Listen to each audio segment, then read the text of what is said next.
मुझे लगता है उत्तर प्रदेश का नाम बदल के कर देना चाहिए भर्ती प्रदेश। इतनी सारी भर्तियां आती हैं उत्तर प्रदेश में, लेकिन कहाँ पे? अखबारों में। इतने नियम परिवर्तित होंगे कहाँ पे? अखबारों में। धरातल पे क्या होगा? कुछ नहीं, बाबा जी का ठुल्लू। हाँ, हकीकत बात है ये।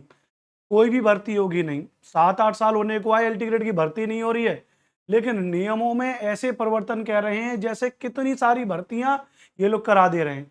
एक और नियम बदल दिया कि भैया लोक सेवा आयोग की सभी परीक्षाओं में लागू होगा इंटरव्यू। एलटी ग्रेड का सिलेबस बदलने की बात कर रहे हैं कि एलटी ग्रेड में हम लोग सिलेबस को बदल देंगे। एलटी ग्रेड में प्री और मेंस की परीक्षा कराएंगे, इंटरव्यू कराएंगे। अरे शर्म आनी चाहिए योगी जी और योगी जी के मंत्रालय को, शिक्षा मंत्रालय को, शिक्षा सेवा सॉरी ये लोक सेवा आयोग को, कि ढंग से एक भर्ती तो तुम लोग करा नहीं पा रहे हो। 7 साल से एक भर्ती नहीं करा पाए, उसमें नियम कानून इतने बदल दिए, और अब भर्ती का नोटिफिकेशन तो जारी कर नहीं रहे हो और नई नई बकवास समय समय पर करते रहते हो। जानते हैं क्या कहानी है कि लोक सेवा आयोग की सभी परीक्षाओं में लागू होगा इंटरव्यू। सच कह रहा हूं विद्यार्थियों, आपसे ज्यादा तो मुझे गुस्सा आ रहा है इन लोगों पे कि ये लोग इतने भाईजात किस्म के हैं, बैठे हैं बढ़िया चला करके एयर कंडीशनर रूम में, ऑफिस में, और बैठे बैठे नए नए नियम बना देते हैं, लेकिन वास्तव में धरातल पर कुछ भी नहीं है। कह रहे हैं कि लोक सेवा आयोग अपने सभी परीक्षाओं को 3 चरणीय बनाने जा रहा है, जिसमें साक्षात्कार अनिवार्य रूप से शामिल किया जाएगा। अब साक्षात्कार क्या करे भैया? अनिवार्य रूप से शामिल करेंगे, ध्यान रखना भैया। और यहां पर कह रहे भैया कि यह बदलाव सुखद है, इससे उन अभ्यर्थियों को लाभ मिलेगा जिन्होंने विषय को समझा है। किताबी ज्ञान या रट्टू ज्ञान ज्यादातर व्यवहारिक धरातल पर असफल साबित होगा। आयोग का यह बदलाव स्वागत योग्य। ये डॉक्टर विवेक निगम जी कह रहे हैं भैया, ध्यान रखना भैया कि स्वागत योग्य है। इंटरव्यू कर देंगे तो स्वागत योग्य। इंटरव्यू में ऐसी कौन सी योग्यता की पहचान कर लोगे आप? हैं? कह रहे हो भैया कि किताबी ज्ञान रट्टू ज्ञान से ज्यादा व्यवहारिक ज्ञान। इंटरव्यू में कौन सा व्यवहारिक ज्ञान जांच लोगे केवल 10 मिनट में भैया? बताइए।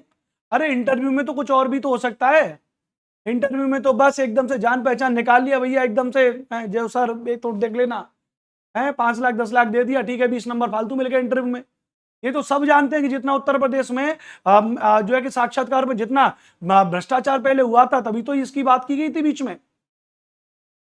आगे यहां पर कह रहे हैं, थोड़ा सा अगर इसको ध्यान रखोगे आप यहां पे तो देखोगे कि अब प्रारंभिक परीक्षा, मुख्य परीक्षा और साक्षात्कार, अब प्रारंभिक परीक्षा, मुख्य परीक्षा, साक्षात्कार 3 चरणों से गुजरना होगा, ध्यान रखना भैया। और साक्षात्कार के बाद क्या हो जाएगा भैया? साक्षात्कार के बाद क्या कर दिया जाएगा? परिणाम घोषित किया जाएगा। इसके बारे में बात कर रहे हैं यहां पे, ध्यान रखना भैया। अगर आप यहां पे देखोगे तो इसमें यहां पे लिख कह रहे हैं कि एलटी ग्रेड शिक्षकों की भर्ती प्रक्रिया में बदलाव की तैयारी। बताया जाता है कि विभिन्न परीक्षाओं को अलग अलग चरणों में करने और साक्षात्कार को अनिवार्य करने की प्रक्रिया परीक्षाओं में पारदर्शिता को बढ़ाने के लिए किया जा रहा है। घंटा पारदर्शिता को बढ़ाने के लिए किया जा रहा है भैया। जिसके पास पैसा होगा उसकी पारदर्शिता बढ़िया हो जाएगी, जिसके अच्छी जान पहचान होगी, जिसके पापा, जिसके चाचा विधायक होंगे, जिसके पापा और जो अच्छे मंत्री लोगों में बैठते होंगे, व्यापारी होंगे, पैसा होगा। खुलेआम कह रहे हैं हम तो भैया उत्तर प्रदेश में पैसा चलता है खूब बढ़िया। ये बात मैं कह रहा हूं। मेरे साथ में एक शिक्षक हमारे पढ़ाते थे, बड़े आदरणीय गुरुजी हमारे, उनके साथ में एक कंटेंट राइटर था। बड़ी ध्यान से समझना, कंटेंट राइटर, कंटेंट राइटर का काम क्या होता है? जो कंटेंट वगैरह बनाते हैं, क्वेश्चन वगैरह सेट करते हैं। अब वो उसका, और जिसने जो एग्जाम दिया होगा लास्ट वाला, तो भाई साहब थोड़ी पुरानी बात हो गई, तो बोले कि भैया, और जो है कि भैया 20 लाख रुपए मांग रही है रिश्वत, 20 लाख रुपए मांगा जा रहा है, 20 लाख रुपए अगर तुम दे दोगे तो तुम्हारी सीट पक्की हो जाएगी। उन्होंने मुझको बताया। मैंने कहा गुरुजी यार पागल हो गए, 20 लाख रुपए में रिश्वत? मैं कहा 20 लाख रुपए में तो यार अपना एक बिजनेस सेटअप कर लोगे तुम लोग, अपना कोई अपना दुकान डाल लो, कोई अपना बिजनेस सेटअप कर लो। मैंने कहा उसमें और पैसा कमा लोगे। बोलोगे तुम बड़े पागल हो अनुपम। है बोले कि मिश्रा जी का 20 लाख रुपए दे करके नौकरी लग जाएगी और कम से कम दहेज में 40 लाख रुपए मिलेगा, एक गाड़ी अलग से मिलेगी। तो क्या बात कर रहे हैं? वो कह रहे हैं कि दहेज में 40 लाख रुपया मिल जाएगा, जो पैसा दहेज में मिलेगा उससे ही जो 20 लाख रुपया कर्ज लेकर के ये लोग नौकरी में डोनेशन दे रहे हैं, भ्रष्टाचार में रिश्वत दे रहे हैं, वो पड़ जाएगा, 20 लाख रुपया और फालतू मिल जाएगा, प्लस एक गाड़ी और मिल जाएगी। अब देखो आदमी का एकदम फंडा क्लियर है। तो कुल मिलाकर के कहने का मतलब ये ध्यान रखना भैया कि ये जो बात कह रहे हैं कि एलटी ग्रेड में भी इंटरव्यू लागू करेंगे, एलटी ग्रेड में भी और जो है साक्षात्कार को अनिवार्य करेंगे, ये बात बिल्कुल सरासर गलत है। मुझे नहीं लगना चाहिए कि एलटी ग्रेड में भी साक्षात्कार की जरूरी है। 9वीं और 10वीं की परीक्षा के वर्ग में इसकी बिल्कुल भी कतई जरूरत नहीं है। समझते हैं ध्यान से। इंटर कॉलेज में चले ठीक है, वहां पे सब्जेक्ट विशेष का बनता है तो ठीक है, आप जीआईसी में करा ले रहे हो या आप पीजीटी लेवल पे करा रहे हो तो ठीक है, वहां चलता है। लेकिन अगर आप टीजीटी लेवल पर, अगर आप एलटी ग्रेड लेवल पर ये काम कर रहे हो तो ये मुझे नहीं लगता कि व्यवस्था ठीक है। आपने जीआईसी में प्री और मेंस का सिलेबस रखा है, ठीक है, कोई दिक्कत नहीं, चलता है जी, ठीक है। इंटर कॉलेज में प्रवक्ता की भर्ती कराने के लिए ले रहे हो तो ठीक है, प्री और मेंस सिलेबस ले लो। लेकिन 9वीं 10वीं में एलटी ग्रेड में 9वीं 10वीं के लिए, और भैया अगर प्री और मेंस का सिलेबस ले रहे हो, इंटरव्यू ले रहे हो, तो मेरे ख्याल से ये व्यवस्था ठीक नहीं है। चलिए प्री और मेंस तो ले लीजिए, चलो ठीक है, अगर आप इसमें भी बात कर रहे हो प्री और मेंस वाला कॉन्सेप्ट तो ले लो, लेकिन भैया ये इंटरव्यू वाला कॉन्सेप्ट तो बहुत गलत है। इंटरव्यू वाला कॉन्सेप्ट तो बहुत गलत है। अगर इंटरव्यू ले रहे हो तो उसमें मैंडेटरी कर दो, उसमें मैंडेटरी कर दो कि इतने से कम नंबर नहीं दे सकते और इतने से ज्यादा नंबर नहीं दे सकते। मैंडेटरी कर दो कि इतने से कम नंबर नहीं दे सकते और इतने से ज्यादा नंबर नहीं दे सकते, तब तो चीजें रोका जा सकता है। मान लेता हूं मैं, आप देखो ध्यान से समझना, मैं आप ही के लिए बात कर रहा हूं। एलटी ग्रेड में मान लेते हैं कि 150 नंबर का प्री पेपर हुआ, फॉर एन एग्जांपल 150 नंबर का मेंस पेपर हुआ, 300 नंबर का हो गया।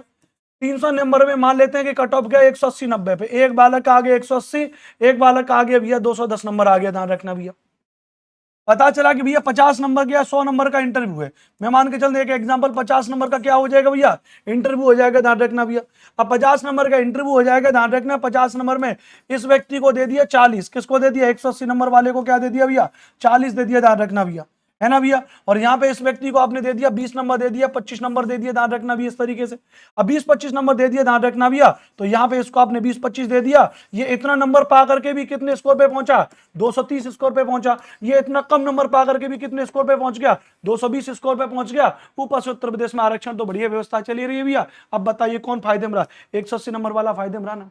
और मान लेते हैं कि चलो ये तो नंबरिंग गैप मैंने ज्यादा इसमें कर दी, मैं मान लेता हूं भैया कि अगर नंबरिंग गैप में इसको 180 वाला नंबर है, ध्यान रखना, और मैं कह रहा हूं भैया इसको 190 वाला नंबर मान लो, 195 नंबर मान लो जी, इसके 15 नंबर फालतू मान लेते हैं हम, इसके 180 नंबर, इसके 195 नंबर, इसको आपने 40 नंबर दे दिया, ये पहुंच गया 220 नंबर पे पहुंच गया। 195 में आपने 20 नंबर दे दिया तो 190, 200, 210 और 205, 215, ये कितने पे आ गया, ये 215 पे ही अटक गया। जबकि रिटर्न में इसके नंबर ज्यादा हैं, इंटरव्यू में कम नंबर आ गया। कौन आगे निकल गया, 180 नंबर वाला आगे निकल गया। इंटरव्यू में किसको पैसा ज्यादा, जिसने भैया रुपया पैसा दे रखा होगा आराम से। ये सब मिली भगत है, कुछ ना कुछ ऐसे दाव पेच हम डालते रहेंगे कि भर्ती की बात ना आए। अब भर्ती की बात को लेकर के भी कहा गया था, मैंने आपको कहा था ना कि 9000 के आसपास पदों पे अध्याचन भेजा गया है, तो अब नया लट्टू दे दिया भैया कि अब लड़ो इस पे भैया, अब आंदोलन करो इस बात पे कि नहीं भैया साक्षात्कार नहीं होगा भैया, प्री मेंस नहीं होगा एलटी ग्रेड में। इस बात पे बहुत से बच्चे कहेंगे ठीक है जी प्री मेंस हो जाए, कुछ बच्चे कहेंगे प्री मेंस नहीं होना चाहिए, कुछ कहेंगे जी इंटरव्यू साक्षात्कार नहीं होना चाहिए, इसी बात पे लड़ रहे हो। तो कुल मिलाकर के कहानी ये है कि भर्ती आएगी नहीं और बस इसी का माहौल बनाते रहोगे, ये प्रॉपर तरीके से बात है। लेकिन अब देखते हैं इसको लेकर के फाइनली चीजें क्या हैं, इसके बारे में बात करेंगे। तो पहली बार राज्य अभियंत्रण में सेवा में साक्षात्कार लिया जाएगा, अभ्यर्थी के समग्र व्यक्तित्व का आकलन भी होगा इस परीक्षा में। अगर इंटरव्यू ले रहे हो तो फिर उसकी एक प्रोसेस बनाइए विधिवत तरीके से, तब बात करेंगे। 9वीं 10वीं में तो बहुत ज्यादा जरूरत नहीं है इंटरव्यू साक्षात्कार प्री और मेंस की परीक्षा की, इंटर कॉलेज में चलेगा। ध्यान रखना भी, असिस्टेंट प्रोफेसर लेवल पर चलेगा, वो चलता है, वो अच्छी बात है। लेकिन 9th 10th में इतना जरूरत नहीं है, ऐसा मेरा थॉट प्रोसेस है। जरूरी नहीं है कि आप सभी मेरे विचारों से सहमत हों। अगर आप मेरे विचारों से सहमत हैं भैया तो हमारे चैनल को सब्सक्राइब करके अपना सपोर्ट भी करिएगा। मैं, आप मेरे विचारों से सहमत नहीं हो तो आप अपनी कमेंट बॉक्स में कमेंट लिख करके बता सकते हो कि आपकी राय क्या है इसको लेकर के। ओवरऑल सभी विद्यार्थी एक बार कमेंट जरूर करना कि इस सेशन को लेकर के आपकी राय क्या है। मैं तो इसके बिल्कुल भी विरोध में हूं कि एलटी ग्रेड की परीक्षा में साक्षात्कार का योगदान नहीं, साक्षात्कार नहीं होना चाहिए, यह व्यवस्था प्रॉपर तरीके से ठीक नहीं है।